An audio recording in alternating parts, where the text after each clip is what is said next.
এই জুলুম যারা করছেন আপনার এই সিন্ডিকেটের মাধ্যমে হয়তো অর্থ সম্পদ কামাই হচ্ছে আমরা জানি। আপনার এই টাকা আপনার বউ আপনার ছেলে মেয়ে খরচ করার জন্য ভোগ করার জন্য তারা দুই পায়ে খাড়া হয়ে দাঁড়িয়ে আছে, এটাও আমরা জানি। কিন্তু এর দ্বারা যে গোনা হয়ে যাচ্ছে, এই অপরাধ, এই গোনা, এই পাপ একটাও আপনার সন্তান স্ত্রী কেউ বহন করতে রাজি না। এই জন্য পাগলামি যারা করছেন বিবেকটা কাজে লাগাবেন। এই জন্য আমার আজকের আলোচনার বিষয় হচ্ছে বিবেক। কি বললাম? বিবেক যদি কেউ কাজে লাগাতে পারে সে রাস্তা হারাবে না, রাস্তা পেয়ে যাবে। কোন রাস্তা? জান্নাতের রাস্তা। কোন রাস্তা? আমরা ওই রাস্তায় যেতে চাই। এই জন্যই তো এত বড় আয়োজনে আঞ্জাম দিয়েছে এলাকার মানুষেরা। হয়তো এখানে 100 বছর পরে কেউ থাকবো না, আমরা সব মাটির নিচের বাসিন্দা হব, আর এখানে আসবে নতুন প্রজন্ম, এসে এই জমিন চাষ করবে। এই যে মানুষ, আমরা লক্ষাধিক মানুষ বসে আছি, এরা কেউ জাহান্নামে যেন হয়ে না যায়, এই বিবেকটা যেন আমরা কাজে লাগাতে পারি, সেই বিষয়ে কোরআন কি জানিয়েছেন, নবীজির হাদিস কি বলছে, সেই কথাগুলো আজকে অল্প সময়ের ভেতরে শুনতে চেষ্টা চালাবো। আমা তাওফীক ইল্লা বিল্লাহ। কোরআনে কারীম যারা শুনতে এসেছি বাড়ি থেকে পর্যন্ত নিয়ত করে যে আজকে আমি কোরআন শোনার পরে ভালো হয়ে যাব, এই নিয়ত আমাদের আছে না? এই নিয়ত আছে না? আল্লাহ রাব্বুল আলামিন বলেন, ওয়াল্লাযীনা জাহাদু ফীনা লানাহদিয়ান্নাহুম সুবুলানা ওয়া ইন্নাল্লাহা লামাআল মুহসিনিন। সূরা আনকাবুতের শেষ আয়াত, এটা 69 নম্বর আয়াত। রব্বুল আলামিন বলেন, এই পৃথিবীতে কেউ যদি আল্লাহকে পাবার জন্য রাস্তা অবলম্বন করে, ওই মানুষকে আল্লাহ হেদায়েত দেওয়ার জন্য হাজারো রাস্তা খুলে দেয়। সাবিল বহু বচন, আল্লাহ এক বচন দেয়নি, সবল দিয়েছেন বহু বচন। হেদায়েত দেওয়ার জন্য যত রাস্তা লাগে আমি আল্লাহ সব তার সামনে উন্মুক্ত করে ধরবো, ও যে কোনো একটা রাস্তায় আসবে। হয়তো নামাজের দিকে, যাকাতের দিকে, ভালো ভালো কাজের দিকে, কোরআনে কারীম বোঝার দিকে আমি আল্লাহ তাকে বারবার আকৃষ্ট করব। মাইয়ুরিদিল্লাহু খায়রান ইউফাক্কিহু ফিদ্দীন, যাকে আল্লাহ কল্যাণ দিতে চান তাকে কোরআনের জ্ঞান দান করেন। আজকে এই ময়দানে হাজারো ব্যস্ততা আমাদের আছে, সব বাদ দিয়ে যিনি নিয়ে আসলেন কোরআনের একটা আয়াত বোঝার জন্য, নবীর এই হাদিস অনুযায়ী আমরা বিশ্বাস করতে পারি অবশ্যই আল্লাহ আমাদেরকে ভালোবেসেছেন। কথা বলেন না কেন? হাজারো মানুষ আমাদের মতো ছিল, সবাইকে আল্লাহ আসতে দেয়নি। অন্তত যারা এসেছি এই নিয়ত নিয়ে, এই নিয়ত আমাদের আছে কিনা আমি জানি না, যে আমরা আজকে ভালো হয়ে যাব। আছে না? লোক দেখানোর জন্য এসেছেন? আল্লাহ পাক তাদের জন্য একটা উত্তম ফায়সালা দিচ্ছে, ইল্লা মান তাবা ওয়া আমানা ওয়া আমিলা আমালান সালিহান ফাউলাইকা ইউবাদদিলুল্লাহু সাইয়্যাতিহিম হাসানাত। এই খুব ভালো করে খেয়াল করেন, আমি গতানুগতিক কথা বলতে চাই না। কোরআন থেকে, হাদিস থেকে এমন কিছু তথ্য আমি আজকে নিয়ে আসতে চাই যেটা আমাদের জীবন পাল্টাতে সাহায্য করে। আল্লাহ বলেন, যে ব্যক্তি ঈমান আনার পরে তাওবা করার নিয়ত করে, আমি আল্লাহ তার পেছনের অপরাধগুলো শুধু মাফ করে দেই না, ওই জায়গাটা মাফ করার পরে ফাঁকা করে ওখানে নেকি দিয়ে ভরাট করে দেই। ইউবাদদিলুল্লাহ দিয়েছেন, বাদদালা ইউবাদদিলু তাবদিলান, পরিবর্তন করে দিচ্ছে এবং ভবিষ্যতেও দেবে। একটু খেয়াল করেন তো, প্রথম শব্দটা ইল্লা মান তাবা। এই কি এখানে সমস্যা কি? হ্যাঁ, আপনার সমস্যা কেন? বসা, ওখানে দাঁড়িয়ে আসুন। কোন যারা ওয়াজ দেয় এদেরকে ওয়াজ শোনা লাগে না নাকি? আবার কথা বলেন কোন কারণ? বসেন।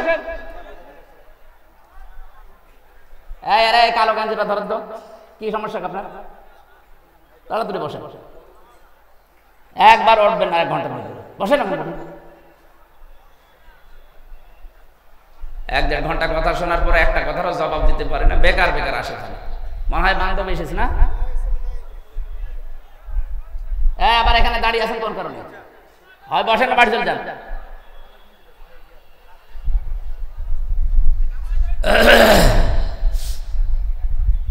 আমার ভাইরা, শব্দের দিকে খেয়াল করলে আমরা প্রথমে পেয়েছি ইল্লা মান তাবা, যে ব্যক্তি তাওবা করবে। তাওবা কি? এই বাংলাদেশে একটা ভুল কথা প্রচার করা আছে, কারো কাছে গেলেই বলে তাওবা করো, আস্তাগফিরুল্লাহ। না, আস্তাগফিরুল্লাহর নাম তাওবা না। ইস্তেগফার এবং তাওবা দুইটা শব্দ আলাদা, দুইটা জিনিসও আলাদা। আপনি সব সময় ইস্তেগফার করেন, আস্তাগফিরুল্লাহ আস্তাগফিরুল্লাহ পড়তে থাকেন, অসুবিধা নেই, আপনার গুনাহ শুধু মাফ হবে। কি হবে বলেন না কেন? কিন্তু কেউ যদি তাওবা করতে চায়, আজকে আমরা এসেছি শুধু গুনাহ মাফ করার জন্য না, এসেছি আজকে তাওবা করার জন্য। কেউ যদি তাওবা করতে চায়, প্রথম নাম্বারে তার শর্ত হচ্ছে অপরাধ করেছেন যার কাছে, স্বীকার করবেন তার কাছে। এটাই দেশে নেই। আমি আবার বলছি, তাওবা এবং ইস্তেগফারের ভেতরে পার্থক্য আছে। কেউ যদি শুধু আস্তাগফিরুল্লাহ আস্তাগফিরুল্লাহ পড়ে, ওর জীবনের গুনাহগুলো শুধু মাফ হবে, এই শেষ। কেউ যদি তাওবা করে, ওর জীবনের গুনাহ আল্লাহ শুধু মাফ করবে না, পেছনের ওই জায়গাটা মাফ করে দিয়ে পুরা জায়গা নেকি দিয়ে পাল্টিয়ে দেবে। তাওবার প্রথম শর্ত বললাম, অপরাধ যার কাছে, স্বীকার করবেন। এই তাওবা বাংলাদেশে নেই কেন? এই যে এখন 2-3 দিন শুনছি বিভিন্ন দেশের মোড়লদের কাছে, যিনি পালিয়ে গেছেন উনি এখন বিভিন্ন দেশে ধর্ণা দিচ্ছে যে আমি নির্বাচিত ছিলাম, আমাকে উৎখাত করা হয়েছে। এটা যে তাহা মিথ্যা কথা। আপনি একটা হাসি মানুষ এ কথা বলতে পারলেন? কথা মিথ্যা কথা না? সাধারণ কেউ যদি বলতো তো আমরা কিছু বলতাম না। আপনি একটা হাসি, মিথ্যা কথা বলেন কি করে? আপনি নির্বাচিত ছিলেন, এ কথা শয়তান কেউ যদি বলেন, শয়তানও বিশ্বাস করবে না। যদি ঘোড়াকে বলেন যে 15 বছর যারা ছিল ওরা কি নির্বাচিত, ঘোড়া দাঁত বের করে হাসবে। আপনি ঘোড়া নিয়ে আসেন, দেখেন ঘোড়া হাসে কিনা। নির্বাচিত আপনি ছিলেন না, কারণ নির্বাচিত হওয়া লাগে যে পদ্ধতিতে, ওর নাম নির্বাচন। এটা আমি বানালাম। সূরা হজের 78 নম্বর আয়াতের মাঝের অংশে আল্লাহ নিজে জানিয়েছেন, হুয়া জিতাবাকুম ওয়া মা জাআলা আলাইকুম ফিদ-দীনি মিন হারাজ। তিনি সে আল্লাহ যিনি তোমাদেরকে নির্বাচিত করেন। এজিতেবা মানে নির্বাচিত করা। তাহলে নির্বাচিত করার দায়িত্ব কার? কোন পদ্ধতিতে? নির্বাচন। নির্বাচিত যে মানুষ হয় কিসের মাধ্যমে? নির্বাচনই তো 15 বছর ছিল না, আপনি নির্বাচিত দাবি করেন কি করে? নির্বাচন যদি হতো তাহলে আমি এই 15 বছরে অন্তত একবারও ভোট দিতে পারতাম। আমার তো এখন 33 বছর, তার মানে 18 বছর থেকে যদি ভোট দিয়ে আরম্ভ করতাম তো 3 বার আমি দিতে পারতাম। আমি একবারও পারলাম না। আপনি ভোট দেওয়ার আগেই ডিক্লিয়ার দিয়ে দেন যে 154 জন আমরা হয়ে গেছি, কিসের নির্বাচিত আপনি? দ্বিতীয় নম্বরে দিনের ভোট আপনি রাতে করে ফেললেন। এগুলোই তো চলছে, কথা বলেন না কেন? এটা যে বাস্তবে হয়েছে তার প্রমাণ আমার কাছে এক ওসি ছিল জেলখানায়। ও বলছে আমি যে কিছুদিন আগে জেলে এসেছি, গত নির্বাচনটা আমি করে দিয়েছি। কিভাবে করলেন? রাত 12টার পর থেকে আমার আন্ডারে যারা কাজ করে তাদেরকে নিয়ে আল্লাহর নামে আমি ভোট কাটা আরম্ভ করলাম। হ্যাঁ, একেবারে যে কোরআন শরীফ আমার সামনে এইভাবে বলছে, আল্লাহর নামে আমি আরম্ভ করলাম ভোট কাটা। আমার যা দলবল আছে সব নিয়ে ফজর পর্যন্ত কাজ কমপ্লিট করে বাক্স ভর্তি করে করে জায়গা মতো পাঠিয়ে দিলাম। ফজরের সময় গোসল করলাম, ওযু করে 2 রাকাত নামাজ পড়লাম, তাওবা করলাম, আস্তাগফিরুল্লাহ। হুজুর আমার তাওবা হয়েছে না, এটা তো তাওবা না, এটা আস্তাগফিরুল্লাহ, এটা ইস্তেগফার। এটার নাম কি?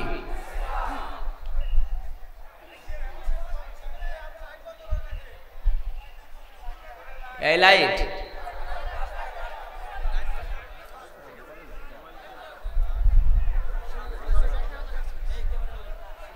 কিছু মানুষের আসলে কমন সেন্স নেই। আমি একটা গুরুত্বপূর্ণ বিষয়ে প্রবেশ করছি আর ওখান থেকে লাইট মারছে, কি ডাকবে?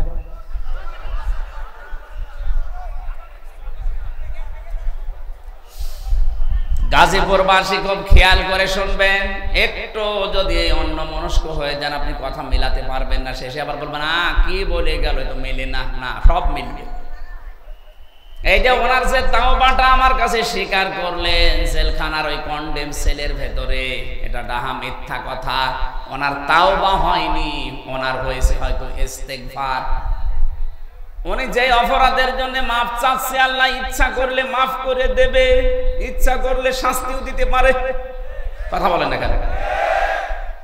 ইউআযযিবু মান ইয়াশা ওয়া ইয়াগফিরু লিমান ইয়াশা, আল্লাহু আলা কুল্লি শাইইন কাদির। আল্লাহ বলেন আমি যাকে ইচ্ছা শাস্তি দিতে পারি, যাকে ইচ্ছা মাফ করে দিতে পারি। সব কিছুর উপরে ক্ষমতা চলে কার? আরো জোরে। এখানে একটা শিরিক আছে, এটা আমি দূর করতে চাই।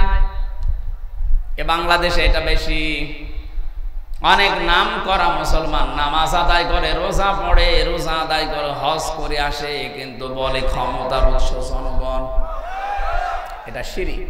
3 নাম্বার লাইনে 23 নাম্বার আয়াতে ওয়াকাদিমনা ইলা মা আমিলু মিন আমালিন ফাজআলনাহু হাবাম মানসুরা। শিরিক মিশ্রিত কোন কাজ নিয়ে যদি কিয়ামতে আমি দেখি ওর আমলনামা একটা শিরিকের গন্ধ আছে, ওটা দেখা তো দূরের কথা, ধুলি কণার মতো মুখের উপরে নিক্ষেপ করব। আয়াত পড়ার পরে আমার আফসোস হয়, বাংলাদেশে বহু হাজি গাজি আছে, আমরা নামাজি আছি, তাদের মুখে আল্লাহ নিক্ষেপ করবে। এই জন্য এখন যেহেতু সময় আছে, আজকেই পাল্টান, এক্ষুনি পাল্টান। যাদের এরকম বিশ্বাস আছে ক্ষমতার উৎস জনগণ, দিতে পারে এরা আমাদেরকে ক্ষমতায়, এটা শিরিক। এক্ষুনি পাল্টিয়ে যারা এই বিশ্বাস করে ক্ষমতার উৎস আল্লাহ, তাদের মতো হয়ে যান। এই কথা বলেন না কেন? এক বাক্যে জবাব দেবেন, ক্ষমতার উৎসকে। ওনাকে আমি ওই দিন বলেছিলাম, ওসি সাহেব কি অপরাধে এসেছেন আমি জানি, উনি নুসরাত হত্যা মামলার আসামি ফেনীতে।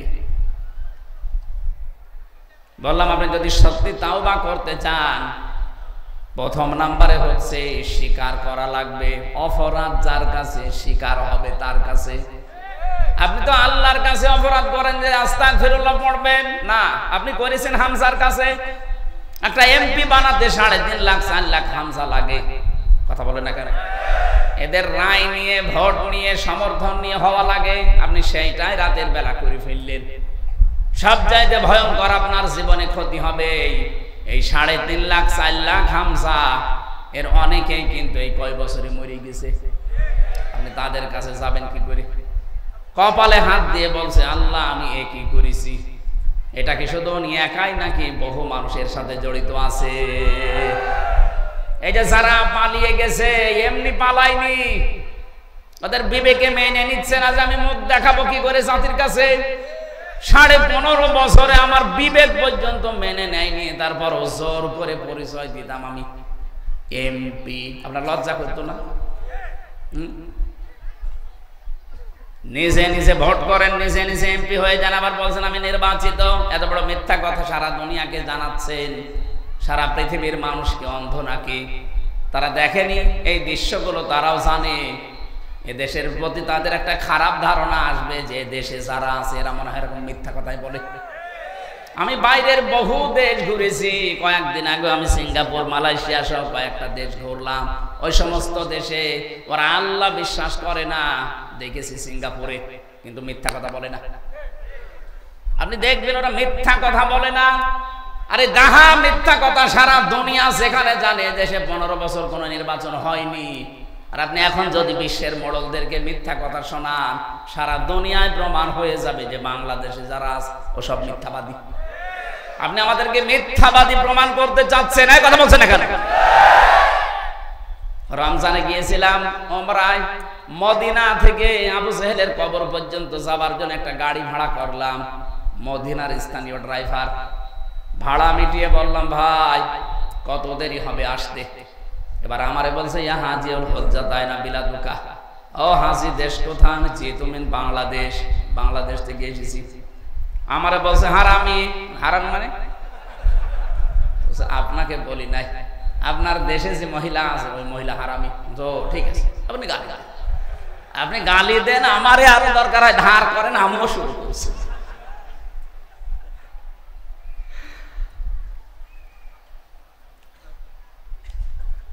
এই যে লোকটা এখন ভুল বুঝতে পারছে, এখন ভুল বুঝে ও কি করবে বলেন? ওকে আজ 3.5 লাখ 4 লাখ মানুষের কাছে মাফ চাইতে পারবে।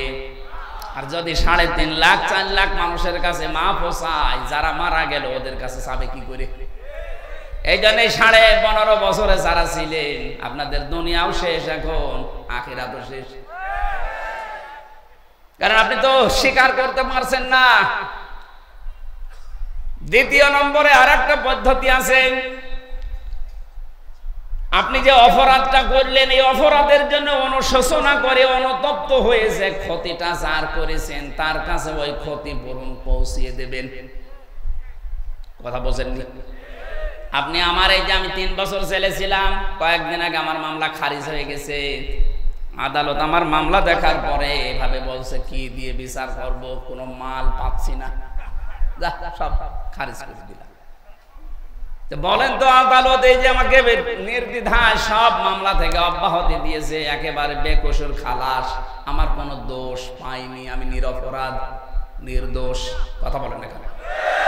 এরপরও যারা 3.5 বছর আমাকে আটক করে রাখলেন ফাঁসির এই কন্ডেম সেলের ভেতরে, আমার বাবার কাছ থেকে আমার পরিবার থেকে প্রায় 30 থেকে 32 লক্ষ টাকা আপনারা খেয়েছেন। এখন আপনি বসে বসে বলবেন আস্তাগফিরুল্লাহ, আর আল্লাহ মাফ করে দেবে। আল্লাহকে আপনার মতো আপনি কি দোষ করেছেন আল্লাহর কাছে? দোষ করেছেন হামজার কাছে? আগে আমার বাবার ওই টাকাগুলো ফেরত দেন। আমার মতো 3 বছর ফাঁসির কন্ডেম ছেলে যোগাযোগ বিচ্ছিন্ন থাকেন, তারপরে আস্তাগফিরুল্লাহ পড়ে। এই জন্য 15.5 বছর যারা জুলুম, অত্যাচার, নির্যাতন, গুম, খুন, আয়না ঘরের সাথে জড়িত, তাদের একটা রাস্তা আছে মাপ পাওয়ার। যার কাছে 15 বছরে যা যা করেছেন তার ওই ক্ষতিপূরণ দেবেন। আপনার কারণে অনেকের ব্যবসা বন্ধ হয়ে গেছে, এই কথা বলেন না কেন? তার ব্যবসা আগে খুলে দেন।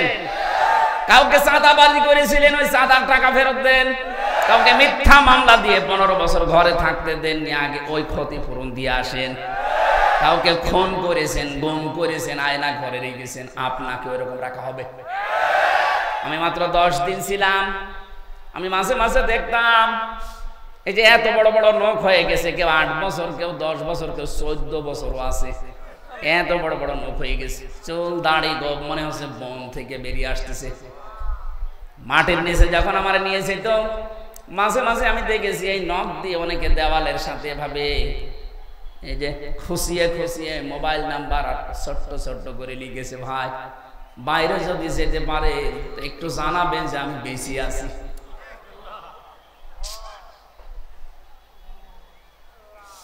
অথচ মাথার উপর দিয়ে মনে হচ্ছে গাড়ি ঘোড়া চলছে, মানুষজন চলাফেরা করছে, খালি আওয়াজ পাওয়া যেত, কিন্তু কোথায় জানি না। আমরা 11 ঘন্টা টাঙিয়ে রেখেছিল, মাথায় দড়ি দিয়ে, কালো কাপড় চোখ বেঁধে, পেছনে হাত বেঁধে দিয়েছে হ্যান্ডকাপ দিয়ে, ডান্ডা বেরি পরিয়ে। ওরা নিজেরাও বলছে আপনার কোনো দোষ নেই, আমরা জানি, টাঙিয়ে রাখলেন কেন? আমার 4 ওয়াক্ত নামাজ ওরা পড়তে দেয়নি, আমি আন্দাজে নামাজ পড়েছেন, জানি না যে কোথায় আছি। খালি পানির আওয়াজ পাচ্ছিলাম, আমার মনে হয় যে মাটির নিচে কোনো জায়গায় পাশ দিয়ে মনে হয় কোনো ড্রেন মেন চলে গেছে। কিছু মানুষ যখন পানি ছাড়ে, ওই পানির কলকল করে আওয়াজ হয়, ওই পানির আওয়াজ পাচ্ছিলাম, চল চল চল চল। তাছাড়া কোথায় আছে আমি নিজেও জানতাম না। আপনি চোখ বেঁধে কালো কাপড় দিয়ে কোথায় নিয়ে যেতেন? আমার মনে হয় এই ঘরগুলো বাংলার বিভিন্ন জায়গায় আছে, এগুলো আবিষ্কার করা দরকার। আর যাদেরই এইভাবে আপনি 2 বছর, 5 বছর, 3 বছর, 7 বছর, 10 বছর, 14 বছর রেখে দিয়েছেন, আপনাকে এখন এরকম 14 বছর রাখা হবে। তারপরে আপনি আস্তাগফিরুল্লাহ পড়েন, আর কি করবেন? আপনার তাওবা চান। এবার একটা হাদিস বলছি, দেখেন তো। বিশ্বনবীর কাছে এক মহিলা এসে বলে, ইয়া রাসূলুল্লাহ, আমি যুবতী মানুষ, জিনা করে ফেলেছি। এই খুব ভালো করে শুনবেন, আমি জেনা করে ফেলেছি, আপনি দয়া করে আমাকে মুক্ত করেন এই পাপ থেকে। এই পাপ নিয়ে আমি মারা যেতে চাই না, কারণ আমি জানি 3টা অপরাধের শাস্তি আল্লাহ ডবল করে দেবে। কয়টা? পৃথিবীতে যদি কেউ 3টা অপরাধের সাথে জড়িত থাকে তাকে আল্লাহ শাস্তি দেবে, একটা না, ডবল। ইউদাআফু লাহুল আযাবু ইয়াউমাল কিয়ামাহ ওয়া ইয়াখলুদ ফীহি মুহানা। আল্লাহ পাক বলেন ডবল শাস্তি দেব আমি কয়েকটা পাপের কারণে। তার 1 নম্বরে, এটা সূরা ফুরকানের 68 নম্বর আয়াতের প্রথম অংশে আছে, 19 নম্বর পারার 4 নম্বর পৃষ্ঠার 12 নম্বর লাইনে পাবেন। এটা তাফসিরে ফি জিলালিল কোরআন থেকে বলছি। ওয়াল্লাযীনা লা ইয়াদউনা মা'আল্লাহি ইলাহান আখার, এই দুনিয়াতে যারা আল্লাহকে ডাকে পাশাপাশি অন্য কাউকে যোগ করে, এটা সবচাইতে বেশি এই ব্রাহ্মণবাড়িয়া, কুমিল্লা, নরসিংদী জেলায় হয়। আল্লাহকে ডাকতেছে, মাঝে মাঝে আল্লাহ আল্লাহ করার পরে ইয়ালি বাবা, শালি বাবা, কেল্লা বাবা, এই কথা বলছেন। এই তাহেরি ভাই জিকির করে না? এটা যেহেতু রেকর্ড হচ্ছে, সারা দেশে যাবে, ওর কানেও যাবে। আপনি মানুষকে গোমরাহ করে জাহান্নামে নিয়ে যেতে পারেন না, এটা আমাদের দেশের লোক আপনাকে দেয়নি অধিকার।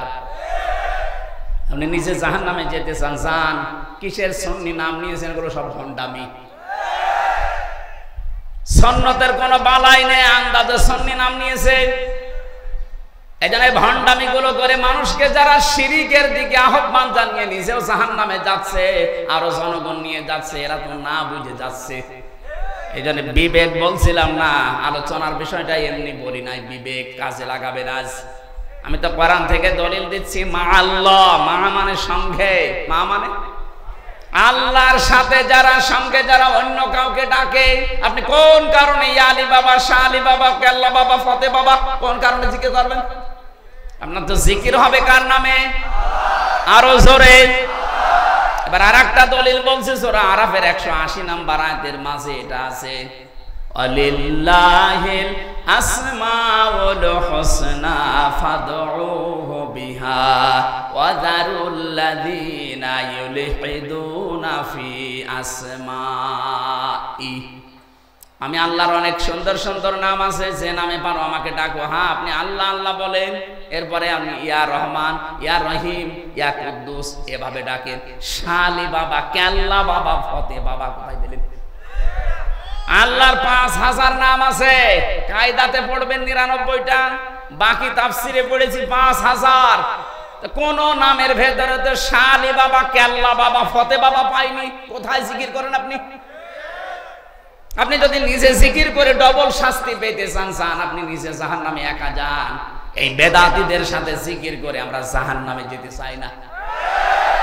ওয়াদারুল্লাযীনা ইলহিদুনা ফি আসমাই, এখানে আলেম নেই। ইলহাদ করা মানে আল্লাহকে ডাকার সঙ্গে সঙ্গে যারা নামকে পরিবর্তন করে ফেলে, উলট পালট করে ডাকে, কিছুক্ষণ আল্লাহ আল্লাহ জিকির করে, এরপরে কেল্লা কেল্লা। যারা এগুলো করছেন, আপনি জেনে করেন আর না জেনে করেন, এখনই থামেন। যদি না থেমে এভাবেই চলতে থাকেন, আপনার শাস্তি হবে। কয়টা? ডবল। বলেন বলেন বলেন। 2 নম্বরে, ওয়ালা ইয়াকতুলুনান নাফসাল্লাতী হারামাল্লাহু ইল্লা বিল হক। এই পৃথিবীতে যারা অন্যায় ভাবে মানুষকে হত্যা করে, এই আগস্টের 5 তারিখের আগ পর্যন্ত 3732 জন মানুষ আপনি হত্যা করেছেন। আপনি ইচ্ছা করলে এই মানুষগুলো মরতো না, চলে যখন যাবেন একটু আগে গেলে তো কেউ মরতো না। বলেন না কেন? আপনি তো নিজে জানতেন যে আমি চলে যাব। আপনার কারণে যে হাজারো মানুষ এই দুনিয়া থেকে বিদায় নিয়ে গেল, আর 5টা মানুষ না, 10টা না, 3732 জন তো সরকারি জরিপে, আর বেসরকারি জরিপ আরো বেশি। আসলে এই যে মানুষকে লাশগুলো ভ্যানে তুলে আগুন ধরিয়ে দিলেন, আপনি মানুষ। 2006 সালের অক্টোবর মাসের 28 তারিখে যে দৃশ্য দুনিয়াতে আপনারা দেখিয়েছেন, তামাম পৃথিবী হতভম্ব হয়ে গেছে যে করল কি। আমি পৃথিবীর বহু ইতিহাস পড়েছি ভার্সিটি থাকাকালীন, এই ইতিহাস আমি পড়িও নাই, কোনোদিন শুনিও নাই কারো কাছে যে পৃথিবীতে মানুষ হত্যা করার পরে লাশের উপরে কেউ ড্যান্স দিয়েছে। না, কুকুরও এই কাজ করে না, শুকুরও করে না। কথা বলেন না কেন? এমনকি কাক পাখি যেটা আমরা দেখতে পারি না, কাক, ওই কাকের জীবনী পড়বেন আপনি, সূরা মায়েদার ভেতরে আছে 27, 28, 29, 30, 31 নম্বর আয়াতের ব্যাখ্যায়। কাক কি করেছিল? হযরতে হাবিল এবং কাবিল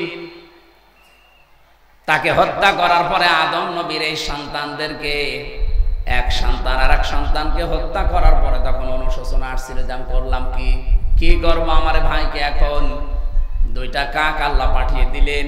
একটা কাক মারামারি করে আর একটা কাকের সাথে মারা গেছে, কিন্তু লাশের উপরে কাক ড্যান্স দেয়নি। এটা ইবনে কাসিরে আছে। কাক তো ওই হত্যা করার পরে আর একটা কাকের উপরে নাচানাচি করতে পারতো, ড্যান্স দিতে পারতো। কথা বলেন না কেন? কিন্তু কাক এটা না করে নিজের মুখ দিয়ে মাটি, পা দিয়ে মাটি সরিয়ে সরিয়ে গর্ত বানিয়ে গর্তের ভেতরে ভাইকে রেখে এরপরে চাপা দিয়েছে। হযরত আদমের সন্তান কাবিল চিন্তা করে, কি করলাম আমি, কি কাকের চাইতেও অদম হয়ে গেলাম নাকি? এটা পৃথিবীর সর্বপ্রথম মানুষ হত্যার ইতিহাস। এই জন্য দুনিয়াতে যত হত্যা হবে তার একটা পার্সেন্টেজ এই কাবিলের আমলনামায় যাবে। কিয়ামতে আল্লাহ হত্যার বিচার দিয়ে শুরু করবেন বিচার। আমার মনে হয় যদি হত্যার বিচার দিয়ে বিচার শুরু হয়, কাবিলের বিচার যেমন করা হবে কিয়ামতে কোটি কোটি মানুষের সামনে, যিনি পালিয়ে গেছে তারও বিচার আল্লাহ কিয়ামতে করবে। মানুষ হত্যার বিচার একটা না ডবল? বলেন বলেন, ডবল বিচার হবে। 6 সালের পরে 7 সালে তখন আমি দাখিল পরীক্ষা দেই, ম্যাট্রিক পরীক্ষা। ওই সময় একবার যাচ্ছিলাম সিরাজগঞ্জ থেকে কুষ্টিয়ায়, বাসের পেছনে বসে আছি ড্রাইভারের, দেখলাম গাড়ি চলতেছে, রাস্তার মাঝে একটা মরা কুকুর পড়ে আছে। ড্রাইভার সাহেব কুকুরের উপর দিয়ে না দিয়ে বাম দিয়ে চালিয়ে দিল। আমি বললাম, ভাই আপনি এমন করলেন, এখন হয়তো অ্যাক্সিডেন্ট হয়ে যেত। গাড়ি এরকম ঝাঁকি দিল। ড্রাইভার আমারে বলছে, দেখেন না একটা মরা কুকুর পড়ে আছে। আমি বললাম, তো মরা জিনিস মারলেই কি আর না মারলেই কি? ড্রাইভার আমার দিকে ঘুরে বলছে, হুজুর আপনি কি আসলে হুজুর? আপনি কেমন হুজুর? আপনি দেখেন যে একটা মরা কুকুর পড়ে আছে, আমি ডবল করে মারবো, আমার বিবেক নেই? হ্যাঁ, এই কথাটা শোনার জন্য আমি ছিলাম। আপনার নাম কে? বলছে সুব্রত। আপনি একটা হিন্দু মানুষ, আপনার ঈমান নেই কিন্তু বিবেক আছে। পৃথিবীর নিকৃষ্ট জীব হোক কুকুর আর শুকুর, তাতে কি, কিন্তু মরে গেছে, ডবল করে আমি মারবো না, আমার বিবেকে বাধা দেয়। অথচ গত বছর 6 সালের আগস্টের 28 তারিখে অক্টোবরের কিছু মানুষ দেখলাম জসিম ভাইকে হত্যা করার পরে লাশের উপরে ড্যান্স দিল। আর এইটার জন্য যিনি দায়ী, যিনি হুকুম দিয়েছিলেন সারা দেশ থেকে নিয়ে আসা লোকে বইটা, তার কি বিবেক? এজন্য বিবেক যাদের মরে গেছে এদের হেদায়েত পাওয়ার রাস্তা আল্লাহ বন্ধ করে দিয়েছে। যতই শোনান হেদায়েতের কথা, কোরআন শরীফ বলিয়ে খাওয়াবেন, তারপরও তাদের কাজ হবে না। কোরআনে কারিমে সূরা আনফালের ভেতরে আল্লাহ জানিয়েছেন, ওয়ালাউ আলিমাল্লাহু ফীহিম খায়রাল লা আসমাআহুম ওয়ালাউ আসমাআহুম লাতাওয়াল্লাউ ওয়া হুম মুরিদুন। বলেন আল্লাহু আকবার। হে নবী, আপনি আফসোস করেন ওদের জন্য। ওদের ভেতরে যদি কল্যাণ ভালো কিছু থাকতো, তে আল্লাহ ওদের শোনার মতো ক্ষমতা দিত। ওরা তো এক কান দিয়ে শোনে আর এক কান দিয়ে বের করে দেয়। আপনি যতই ওদেরকে শোনানোর চেষ্টা করেন, ওরা শুনবে না, ওরা মুখ ফিরিয়ে চলে যাবে। ওদের বৃদ্ধি দিনের পর দিন বাড়তে থাকবে, কারণ হেদায়েত থেকে আমি আল্লাহ ওদেরকে বঞ্চিত করে দিয়েছি। আল্লাহু লা ইয়াহদিল কওমাজ জালিমিন। এখানে আলেম যারা আছে, ইয়াহদি মুজারে, বর্তমান, ভবিষ্যৎ, প্রেজেন্ট, ফিউচার। আল্লাহ বলেন যারা জালেম তাদেরকে আমি হেদায়েত দিচ্ছি না, ভবিষ্যতেও দেব না। এই জন্য 15.5 বছর যারা জুলুম করেছেন, আপনি হেদায়েত থেকে বঞ্চিত হয়ে গেছেন। আমির হামজা না, নবী এসে ওয়াজ করলো, আপনার কাজ হবে না। নয়তো 2.5 মাস 3 মাস হয়ে গেল। আমার তো মনে হয় এই মানুষগুলো একটু পরিবর্তন যদি হওয়ার চেষ্টা করতো। এখনো বিভিন্ন জায়গায় যারা পালিয়ে আছে ওরা বলতো, জনগণ আর যাই করি আমরা তো তোমাদের ভাই, মাফ করে দাও। মানুষ তো বিবেচনা করতো না, ওর বৃদ্ধি আরো বাড়তেছে। বাইরে থেকে মানুষকে জানাচ্ছে, জামাত বিএনপির বাড়ি ঘর দেখতে পাও না, আগুন লাগাও। আপনার আল্লাহ হেদায়েত দেবে কি করে? হ্যাঁ, লিস্ট করে রাখো, আমি আসতেছি, আপনি আসেন। আমার 2টা মামলা, মিথ্যা মামলা দিয়ে যদি 3 বছর জেল খাটাতে পারেন, আপনার 130টা মামলা, তাও মার্ডার মামলা। আমি হিসাব করে দেখেছি 390 বছর জেল হবে। আর বাঁচবেন কয়দিন? ওখানে ভেতরে 2 নম্বর জেলে একবার আদালতে দেখা হয়েছিল মুকিম গাজী। বললাম, ভাই আপনার কয় বছর জেল? বলছে 160 বছর। তার কথা আমার মাঝে মাঝে মনে পড়ে যে ওর যে 160 বছর জেল, আর যে বলে আমি শর্ট করে চলে আসবে, ওর জেল হবে 390 বছর। 4 বার জন্ম নেওয়া লাগবে। আমার মনে হয় 15 জন্মে যেহেতু বিশ্বাস করে হিন্দুদের মতো, আমরা 15 উত্থানে বিশ্বাস করি, কিয়ামতে আরেকবার উঠবো। আর হিন্দুরা বিশ্বাস করে যে আরেকবার জন্মাবো। যেহেতু ওনাদের জন্ম এরকম কোয়ালিটি নিয়ে, এই জন্য মনে হয় এই কথা বলে যে আমি শর্ট করে আসবো। আপনি 3-4 বার জন্ম নেবেন, শুধু 3-4 বার শুধু জেলেই থাকবেন। আপনি কি আবার বুঝে ফেলবেন নাকি আন্দাজে হাসতেছে? কিছু বোঝেন? মানুষ হত্যার সাথে যারা জড়িত তাদের একটাই শাস্তি, জাহান্নাম। আমাইয়াকতুল মুমিনা মুতাআম্মিদান ফাজাযাউহু জাহান্নাম। আল্লাহ বলেন, যে ব্যক্তি কোনো মুমিনকে হত্যা করে তার প্রথম শাস্তি সে জাহান্নামে যাবে। খালিদান ফিহা, চিরদিন থাকা লাগবে। এতটুকু আল্লাহ শেষ করেননি, ওয়া'আদ্দালাহু আযাবাম মুহিনা, আযাবাম আযীমা। তাদেরকে আমি আল্লাহ রেডি করে রেখেছি যন্ত্রণাদায়ক শাস্তি দেব। এই জন্য যারা মানুষ হত্যার সাথে জড়িত তাদের শাস্তি কত? Double double. বলেন, আরো জোরে বলেন। 3 নম্বরে ওয়ালা ইয়াজনুন, জেনা করা যাবে না। যারা জেনা করে এই মানুষগুলোর শাস্তি হবে ডবল। অথচ এই 1500 বছর পরে 2024 সালে এসে দেখলাম বুড়ো জেনাখোর বেড়ে গেছে। আমি নাম নিয়েই বলছি, যে মানুষগুলো এখন ধরা পড়ছে, এদের যে ভিডিও ক্লিপ গুলো এখন বের হচ্ছে এগুলো তার মিথ্যা না। এক একজনের বয়স দেখেছেন, কারো 70, কারো 75, কারো 90 বছর। অথচ হাতের জেনা, চোখের জেনা, লজ্জাস্থানের জেনা থেমে নেই। জীবনে বিয়েই করেনি, অথচ তার ছেলে মেয়ের অভাব নেই। হ্যাঁ, টাকার উপরে ঘুমাইতো, বিয়ে নেই, সংসার নেই, অথচ ছেলে মেয়ে দেশে ভর্তি করা। তার কাছে জিজ্ঞাসা যদি কেউ করে যে ভাই এই ছেলেটা আপনার, এইরকম ছেলের যদি পরিচয় দিতে হয়, যে দেশে বহু ছেলে আমার আছে। আপনার চরিত্র আছে, একটা মানুষ দেখান তো ওদের চরিত্র আছে বলে। দরবেশ বাবা কি ভালো মানুষ মনে করতাম, অন্যের বউ নিয়ে এসে আল্লাহ রাস্তা চালাচ্ছে। নাউজুবিল্লাহ। বাকিগুলোর চরিত্র শুধু আল্লাহ জানে।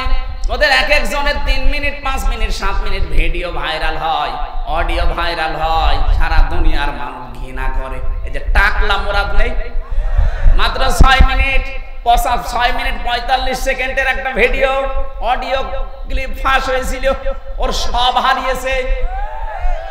আমার মনে হয় এখন যাদের ভিডিও গুলো ফাঁস হচ্ছে এই বুড়ো জেনাখোর যারা, এরা আবার বড় মুখ করে বড় গলায় কথা বলছে। আপনার লজ্জা লাগে না?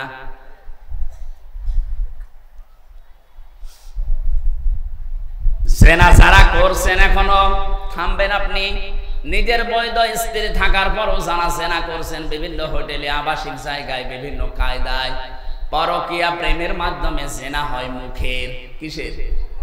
এই যে মুখে মোবাইলে কথা বলেন, হাতের, পায়ের, চিন্তার, সর্বশেষ যে এটা ঠেকে লজ্জাস্থানে কথা বলেন, ঠিক কিনা? এই জেনা গুলো যারা আছেন, আলা তাকরাবুজ জিনা ইন্নাহু কানা ফাহিশাতান ওয়া সাআ সাবিলা, জেনার ধারে কাছেও যাবে না। কে বলছেন? এটা নিকৃষ্ট গর্হিত কাজ, অথচ এইটা দিয়ে পুরা সমাজ আমরা ছেয়ে ফেলেছিলাম। জেনার মার্কেট বসিয়েছিল এদেশে, জেনা করছে কিছু বলা যাবে না। আমি বহু মানুষকে পেয়েছি, ওরা আবার ফতোয়া নিত, হুজুর একটু হালকা করেছি কিছু না। নাউজুবিল্লাহ। এক যুবক এসে বলে, হে রাসূল আমি সব আপনার মেনে নিতে পারি, কিন্তু আমাকে একটা পারমিশন দেওয়া লাগবে যে আমি জেনা করব। সাহাবীরা বলে, হুজুর একটু অনুমতি দেন, ওরা আমরা পিটাই। নবীজি বললেন দাঁড়াও। বিশ্বনবী তাকে বললেন, দেখো তুমি যে কাজ করতে চাও, যার সাথে করবা সেই মেয়েটা কারো মেয়ে হবে। হ্যাঁ, তোমার মেয়ের সাথে এই কাজ করলে তোমার কেমন লাগবে? আমার জীবন চলে যাবে, আমি এই কাজ আমার মেয়ের সাথে করতে দেব না। তোমার মেয়ের সাথে কাজ করতে দেবে না, অন্যের মেয়ের সাথে করলে তার খারাপ লাগবে না। লোকটা এবার শেষে বলে, হে রাসূল আমি বুঝে ফেলেছি আপনি আল্লাহর পাঠানো নবী। আহ্বান জানাচ্ছি বড় ভালোবাসা নিয়ে, যাই করেছেন এই জেনা, হাতের হোক, মুখের হোক, চোখের হোক, দিমাগের হোক, লজ্জাস্থানের হোক, এক্ষুনি থেমে যাবেন।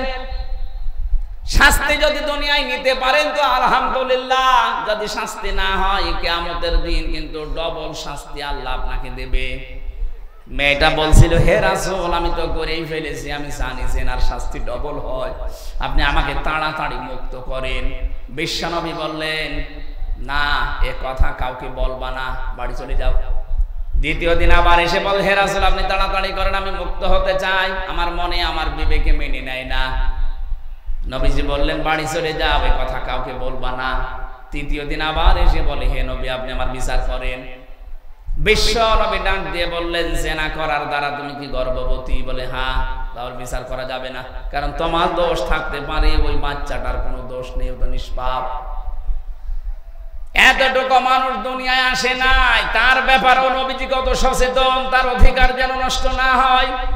আর আপনি জীবিত মানুষদের অধিকার সব নষ্ট করে জোর করে টিকে থাকার চেষ্টা চালাচ্ছিলেন।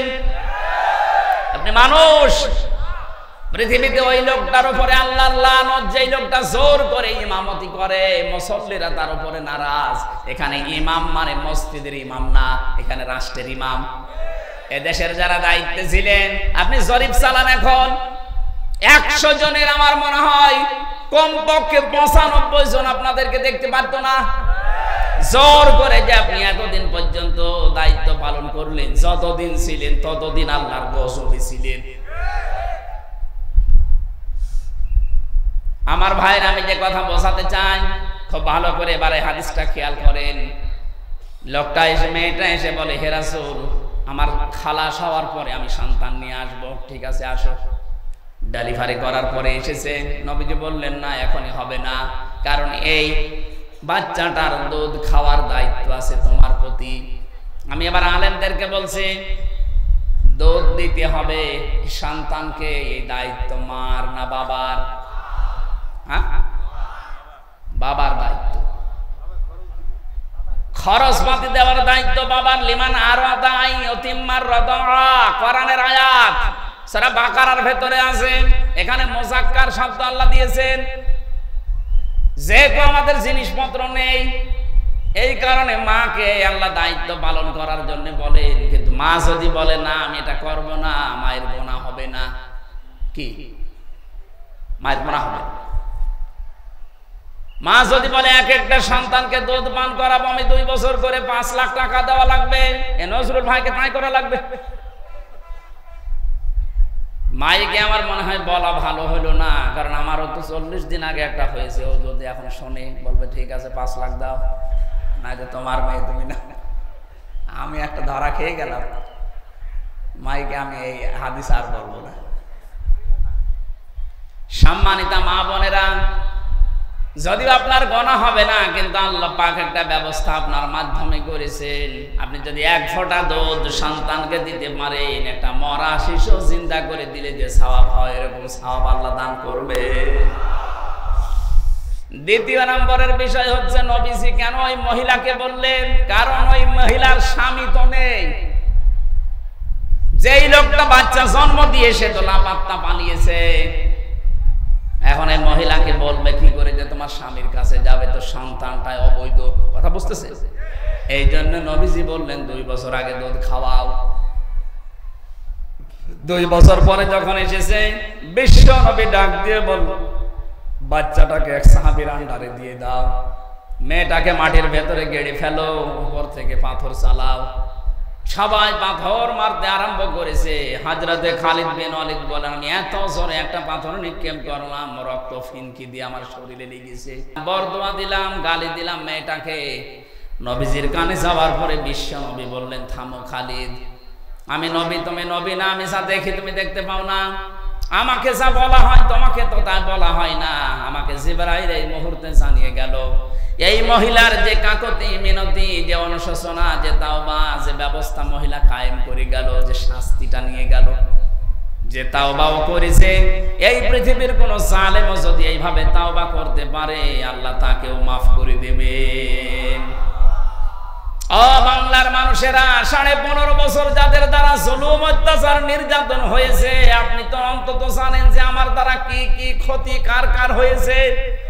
আপনি এখন যদি সত্যি তাওবা করে কিয়ামতে ডবল শাস্তি থেকে মাফ পেতে চান, অবশ্যই যার যে অপরাধ, তার ওই অপরাধের জন্য তার কাছে ক্ষমা চাওয়া লাগবে, তার ক্ষতিপূরণ দেওয়া লাগবে। ওই মহিলা যেমন দুনিয়ায় শাস্তি নিয়ে গেল, কিয়ামতে ওই বিচার আর আল্লাহ করবে না, শেষ। আপনিও তো এরকম জেনা করেছেন, আপনি চুরি করেছেন, কথা বলেন না, আপনি চাঁদাবাজি করেছেন, মানুষকে ঘরে থাকতে দেননি, মিথ্যা সাক্ষী দিয়েছেন, মিথ্যা মামলা দিয়ে মানুষের জীবন নষ্ট করে দিয়েছেন। এই যে বিডিআর হত্যার জন্য এই ফাঁদ তৈরি করে হাজারো মানুষের জীবন আপনি নষ্ট করলেন, এর জন্য যিনি মাস্টার মাইন্ড তিনি তো জানে যে কে কে এই কাজের সাথে জড়িত। অথচ তাদের বেকার বেকার এই শাস্তিটা দেওয়ার মাধ্যমে তাদের জীবনটাই নষ্ট করে দিল। 950-র উপরে এখনো বিডিআর জেল খাটতেছে বিনা কারণে, কিচ্ছু জানি না।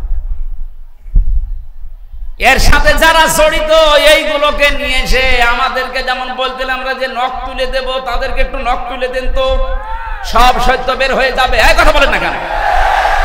মাটির নিচে আমাদের সামনে ডিম নিয়ে এসে বলতে যে ডিম, ওদেরকেও এখন ডিম দেওয়া দরকার।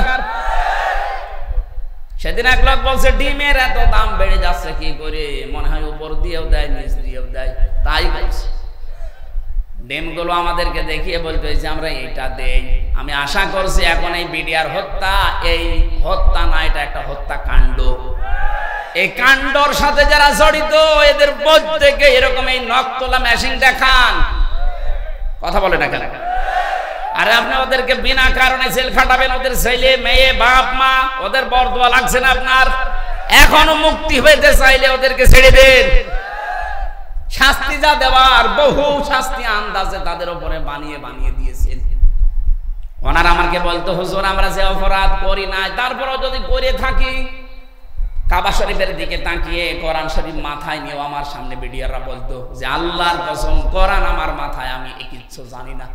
আর 1 মাস পরে আমার রিটায়ার্ড হয়ে যাবে, আমি কত বছর চাকরি করে টাকা পয়সা যা পেয়েছি বাড়ি চলে যাবো, অথচ 14 বছর আমি জেলে আছি, কিচ্ছু জানি না। পঞ্চগড়ে তেঁতুলি আর একজনকে পেয়েছিলাম, বুড়া মানুষ, হাও মাও করে মাঝে মাঝে কাঁদতো। রাতের বেলা তাহাজ্জুদ পড়তে ওঠার সময় দেখতাম যে একটা আওয়াজ দিচ্ছে, মনের ভেতর থেকে আওয়াজ দিল, ওটা কলিজায় লাগে। এই আওয়াজ দিত মাঝে মাঝে। ওই সমস্ত দীর্ঘ শ্বাসগুলো আমার আল্লাহর আরশে এসে ধাক্কা লেগেছে। আল্লাহ আপনাদেরকে এত অপমান করেছে এমনি নাই, হাজারো মজলুমের চোখের পানি আর ওই বিডিআরদের চোখের পানির কারণে। আমি আশা করছি যারা দায়িত্বে আছেন খুব তাড়াতাড়ি, বড় জুলুম হয়ে যাচ্ছে তাদের উপরে। আরে ভাই 14টা বছর কিচ্ছু জানে না পড়ে আছে, এটা অপরাধ করে যদি থাকে তো মেনে নেওয়া যায়। 14 বছর জীবন থেকে নষ্ট করে দিলেন, তাই 1-2 জন না, 950-র উপরে আমি পেয়েছি। আমি আশা করছি ওরা আমাকে যা বলেছে যে আমাদেরকে যদি শাস্তিও লাগিয়ে দেয়, আমাদের যে কোর্ট কাছারি বিচার আচার আছে সর্বোচ্চ 7 বছর শাস্তি হয়, অথচ 14 বছর পড়ে আছে একটা মিথ্যা মামলা নিয়ে। তাড়াতাড়ি করেন যারা দায়িত্বে আছে, ওনাদেরকে আমার মনে হয় মা বাবা স্ত্রী পুত্র সন্তানের কাছে শেষ জীবন একটু ফিরিয়ে দেওয়া দরকার, তাও একটু জুলুম থেকে বাঁচবেন। আল্লাহ যেদিন ধরবে ওই দিন বাপ বলার সময় আপনাকে দেবে না। যারা জড়িত ছিলেন এর সাথে, এই বিডিআর মিথ্যা মামলা দিয়ে বহু অপরাধ যারা করেছিলেন, আমি আবার বলছি, যে যেই অপরাধ করেছেন ওই অপরাধের জন্য ওই শাস্তি আগে দুনিয়ায় নিয়ে যান, এরপরে বলেন যে আস্তাগফিরুল্লাহ, মাফ হয়ে যাবে। তাছাড়া শাস্তি না নিয়ে চামড়ার মুখ দিয়ে একেবারে যখন মনে আসে আস্তাগফিরুল্লাহ, আবার 2 দিন পরে এই যে হাসান মাহমুদ এখন খেলায় পড়েছে, মাঝে আমার বিএনপির সাথে ঐক্য করতে চাই। শয়তান, এতদিন কোথায় ছিল? গণতন্ত্র পুনরুদ্ধারে আমরা কাজ করব। গণতন্ত্র হত্যা করে জবাই করে এখন পুনরুদ্ধার করবা? চামড়ার মুখ যখন যা মনে আসে বলে, আবার চেয়ার পেলে ওই শয়তান আবার উল্টা পাল্টা বকতে শুরু করবে। কথা বলেন ঠিক কিনা? এইরকম মানুষের কোনো মাফ নেই। মাপ চাইতে পেতে হলেও যা যা করেছে অপরাধের জন্য আগে ক্ষতিপূরণ দেওয়া লাগবে। এটার সাথে আপনারা একমত না? কারা কারা চান বলেন তো? লিল্লাহি তাকবীর।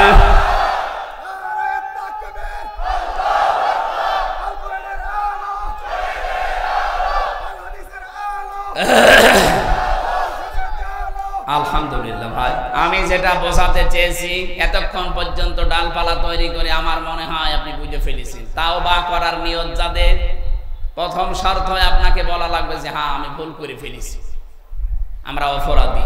দ্বিতীয় নম্বরে অনুশোচনা অনুতপ্তের মাধ্যমে যার যে ক্ষতি করেছে তার সেই ক্ষতিপূরণ দেবেন। 3 নম্বরে জীবনে আর এরকম কোনোদিন করব না, এরকম মন মানসিকতা নিয়ে যেখানে বসতে পারেন, আমি গ্যারান্টি দিচ্ছি সূরা ফুরকানের আয়াত অনুযায়ী একটা অপরাধ আল্লাহ বাকি রাখবে না। বাড়ি যাওয়ার আগে সব অপরাধগুলো পাল্টিয়ে নেকি দিয়ে ভরাট করে দেবে। আল্লাহ আমাদেরকে যেন আজকে এটা দান করেন, বলেন আমিন। কোরআনে কারীমের সূরা আরাফের 179 নম্বর আয়াতটা পড়েছি। আমরা তাফসীর আকারে কিছু কথা বলি, এরপরে এখনো 2 জন মেহমান আছে। আজকের মাহফিলটা মিস্টেক হয়ে গেছে, আমার একটু দূরে যাওয়া লাগবে তো, কালকে অনেক দূরে, এই জন্য আমি খুব তাড়াতাড়ি করছি। আর একটা অনুষ্ঠান আছে, আপনারা অনেকে মনে করছেন 2-3টা করে। আরে ভাই, বাধ্য হয়ে করা লাগছে, আমিও পারছি না, আপনারাও ছাড়ছেন না। আল্লাহু আকবার, এরকম হয়ে গেছে। আমার শরীর ভালো না, ডাক্তার বলেছে রাত 10টার পর আর জেগে থাকবেন না, যেভাবেই হোক ঘুমিয়ে পড়েন, নাই তো যা হয়েছে আপনার শরীরে এই 3টা বছরে, একে তো স্বাভাবিক হতে অনেক সময় লাগবে। ডায়াবেটিস এখন 19, আমার শরীর চলে না, অথচ ডায়াবেটিস হয়ে গেছে। এই জেলখানায় 3টা বছরের ভেতরে বহু রোগ আমার শরীরে বাসা বেঁধেছে। আমার ঘুমাতে হবে, জানে গরু দিয়ে আপনি চাষ করে খাবেন, গরুই যদি মরে যায় তা আমার তো কিছুদিন বাঁচিয়ে থাকা দরকার না? আমরা কোরআনে কারীমের সূরা আরাফ আলোচনার বিষয় বলেছিলাম বিবেক। কি বললাম? আল্লাহ তাআলা ইরশাদ দিচ্ছেন, ওয়ালাকাদ যারানা লি জাহান্নামা কাসীরাম মিনাল জিন্নি ওয়াল ইনস, আমি বহু জিন আর মানুষ বানিয়েছি, এই জন্যে তাদেরকে জাহান্নামে দেব। প্রশ্ন আসতে পারে, আল্লাহ যেহেতু কাসীর শব্দ দিলেন যে বহু জিন আর মানুষ জাহান্নামে দেবে, আবার বলার আগে গ্যারান্টি দিলেন ওয়ালাকাদ, অবশ্যই। তাহলে আমাদের দোষ কি? আমাদেরকে আল্লাহ জাহান্নামে দেবে বলেই বানিয়েছে, তা আমাদের দোষ কি? হ্যাঁ, দোষ আছে। এরপরে আল্লাহ 3টি ইন্দ্রিয় শক্তির কথা জানিয়েছে। এই 3টি ইন্দ্রিয় শক্তি যাদের আছে, এগুলো যারা কাজে লাগাবে না, ওই মানুষগুলোকে আল্লাহ জাহান্নামে দেবে। বলেন নাউযুবিল্লাহ। 1 নম্বরে আপনি দেখেন তো আপনার আছে কিনা, লাহুম কুলুবুল লা ইয়াফকাহুনা বিহা, তাদের কলব আছে, হৃদয় আছে, কিন্তু অনুধাবন করে না। এই যে আপনার বিবেক আছে, কমন সেন্স আছে, কিন্তু আপনি চিন্তা ভাবনা নেই, বিবেকটা কাজে লাগাবে না যারা, তারা রাস্তা পাবে না। যারা বিবেক কাজে লাগাবে আল্লাহ তাদের জন্য রাস্তা খুলে দেবে। জোরে বলেন সুবহানাল্লাহ। আজ আমাদের বিবেক কাজে লাগছে না। একটা বারের জন্য যদি কাজে লাগাতাম যে আমি কি ছিলাম, এই যে বলছিল না নজরুল ভাই, যে বীরজ থেকে শুরু করে আজকে হামজা আল্লাহ বানিয়েছে, আমি কিছুই ছিলাম না, উল্লেখ করার মতো কিছু ছিলাম। 33 বছর বয়স এখন, মনে করেন আমার 35 বছর আগে হামজা বলে দুনিয়াতে আমার নামে আমার এই জায়গায় কেউ ছিল? বলেন বলেন। হাল আতা আলাল ইনসানি হিনুম মিনাদ দাহরি লাম ইয়াকুন শাইআম মাযকুরা। মানুষের জীবনে কি এমন সময় আসে নাই যে সময় সে উল্লেখ করবো এরকম কিছু ছিল না, আবার এমন সময় আসবে তাকে উল্লেখ করাও হবে না। আজ থেকে 500 বছর পরে আপনার নাম নিশানা কেউ নেবে না, আপনার নামে কেউ চিহ্নিও আর দেবে না। কথা বলে না কেন? আমার 500 বছর লাগবে না, আজ থেকে 100 বছর পর এই যে নজরুল ইসলাম 100 বছর পরে যদি আবার ওনার বাড়িতে ঘুরে এসে বলে আমি কিন্তু এই বাড়ির মালিক ছিলাম 100 বছর আগে, ওনার নাতি যারা, নাতির নাতি যারা, তারা বলবে ভণ্ডামি করা জায়গা পান না। কিসের নজরুল আপনি বলেন তো, বাস্তব কিনা? অথচ নিজে এই বাড়ি বানানোর জন্য মাথার ঘাম পায়ে ফেলেছে, কত হক আল্লাহর নষ্ট করেছে, জনগণের হক নষ্ট করেছে, মা বাবার হক নষ্ট করে এই বাড়ি ঘর বানিয়েছে, চাকরি বাকরি ব্যবসা বাণিজ্য করে। সেই লোকটাই মাত্র 100 বছর পরে আসতেছে, অথচ ওনার নিজের ছেলে নাতি, তারা বলছে না কে আপনি। এটা বলবে কিনা বলে? এই কথা বলেন না কেন? এইটা হচ্ছে দুনিয়া। আল্লাহ জানা বলছেন বিবেক কাজে লাগাও। হাত্তা ইযা জাউহা ফুতিহাত আবওয়াবুহা ওয়া ক্বালা লাহুম খাযানাতুহা আলাম ইয়াতিকুম রুসুলুম মিনকুম ইয়াতলুনা আলাইকুম আয়াতি রাব্বিকুম ওয়া ইউনজিরুনাকুম লিকা ইয়াউমিকুম হাদা। সূরা জুমারের ভেতরে আল্লাহ জানাচ্ছেন জাহান্নামের দরজার কাছে মানুষগুলো যখন যাবে, ফেরেশতা মালিক দরজা খুলে দেওয়ার পরে ওদেরকে প্রবেশ করানো হবে। এই বিষয়টা আমি জেলখানায় যাবার পরে টের পেয়েছি। আল্লাহ জাহান্নামের কথা যেখানে কোরআনে দিয়েছেন সেখানে বলেননি যে জাহান্নামের দরজা খোলা থাকবে না। জাহান্নামের দরজা সব সময় বন্ধ থাকবে। যখন কেউ প্রবেশ করবে, শুধু প্রবেশ করবে, সঙ্গে সঙ্গে আবার আটকিয়ে দেবে। আমি এটা জেলখানায় গিয়ে দেখেছি, আয়াতটা মিলে গেছে। জেলখানায় যারাই যায়, সে যত বড় লোক হোক, ওকে ঢোকানোর পরে আবার মেন গেট তালা লাগিয়ে দেয়। কথা বলে। কিন্তু জান্নাতের কথা যত জায়গায় আছে সেখানে কিন্তু তালা লাগিয়ে দেয়, এ কথা নেই। হাত্তা ইযা জাউহা ওয়া ফুতিহাত আবওয়াবুহা ওয়া ক্বালা লাহুম খাযানাতুহা সালামুন আলাইকুম তিবতুম ফাদখুলুহা খালিদিন। আল্লাহ জাহান্নামের কথার 2 আয়াত আগে জানাচ্ছিলেন, 2 আয়াত পরে বলেন জান্নাতে যারা যাবে এই মানুষগুলোর জন্য আগে জান্নাতের দরজাগুলো খোলা থাকবে। সুবহানাল্লাহ বলতে পারেন না?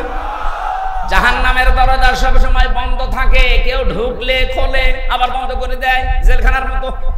আর জান্নাতের দরজা সব সময় উন্মুক্ত থাকবে, একটা দুইটা না, 70,000 গেট আপনার জন্য আল্লাহ বানাবে, যদি আল্লাহকে ভয় করার নীতি অবলম্বন করে দুনিয়ার জীবন কাটাতে পারেন।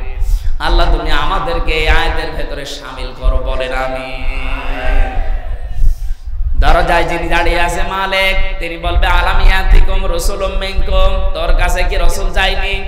যদি বলে না আমি রাসূল পাইনি 1400 বছর পরে আমি, আরে তোর কাছে রাসূল যায়নি মানে রাসূলের নায়েব আমির হামজা যায়নি। কথা বলেন না কেন? এই যে রাসূলুন এখানে বহু বছর, এইজন্য আল্লাহ 1 বছর দেয়নি রাসূল, রাসূলুন। আলাম ইয়াতিকুম রাসূলুম মিনকুম, তোদের কাছে কি হামজা যায়নি, তয়ব যায়নি? বিভিন্ন আলেমের নাম হয়তো এই সময় বলবে, কারণ এই সময় নবী নেই, নবীর নায়েব আছে। আমরা নবীর নায়েব স্থলাভিষিক্ত, এই কথা বলছি। নবীদের যেই কাজ ওইটাই আমার কাজ। নবীজি আল্লাহর কাছে জানিয়েছেন কুল হাদিহি সাবিলি আদউ ইলাল্লাহ আলা বাসিরাতিন আনা ওয়া মান ইত্তাবাআনি। নবী আপনি বলেন এইটাই আমার পথ, আমি মানুষকে আল্লাহর দিকে আহ্বান করি, ডাকি। শুধু আমি আন্দাজে ডাকি না, বুঝে শুনে ডাকি। আমি এবং আমার অনুসারী যারা, তাদের একই কাজ। যেহেতু রাসূলের অনুসরণের মাধ্যমে আপনারা আমাকে আলেম মনে করেন, এই কারণে ওই দিন রাসূলের ভেতরে হামজাও আছে। আপনাকে স্মরণ করাবে গাজীপুরের এই সলিমদ্দি গলিমদ্দিকে, তোর কাছে কুষ্টিয়া থেকে হামজা নামে আলেম চাইনি, নবীর স্থলাভিষিক্ত। স্মরণ করিয়ে দেয়নি, সতর্ক করেনি জাহান্নামের আগুন সম্পর্কে। और ওরা বলবে ক্বালু বালা ক্বাদ জাআনা নাযীর ফাকাযযাবনা ওয়া কুলনা মা নাযালাল্লাহু মিন শাই। গিয়েছিল কিন্তু আমরা মনে করতাম না এ বেটা মনে হয় মিথ্যা কথা বলে। এরকম কোন কথা আল্লাহ নাযিল করেননি, এরকম মানুষ দুনিয়ায় নেই। বলেন, আমি সেই শুরু থেকে কোরআনের আয়াতগুলো কটিশন আকারে বলছি, দলিল দিয়ে আয়াত মারা, পৃষ্ঠা, লাইন, রুকু, সূরার নাম, তাফসীরের নাম পর্যন্ত বলছি। এরপরও আমার মনে হচ্ছে অনেকের বিশ্বাস হচ্ছে না।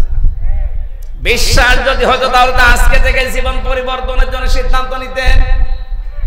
শেষে ওই মানুষগুলো এই কথা বলতে বাধ্য হবে, আকালু লাউ কুন্না নাসমাউ আও নাকিলু মা কুন্না ফি আসহাবিস সাঈদ। ওই সময় যদি কথাগুলো শুনতাম আর বিবেক যদি কাজে লাগাতাম তাহলে আজ জাহান্নামের সাইরে আসা লাগতো না। ফাতারাফু বিযামবিহিম ফাসুহকাল লিআসহাবিস সাঈর।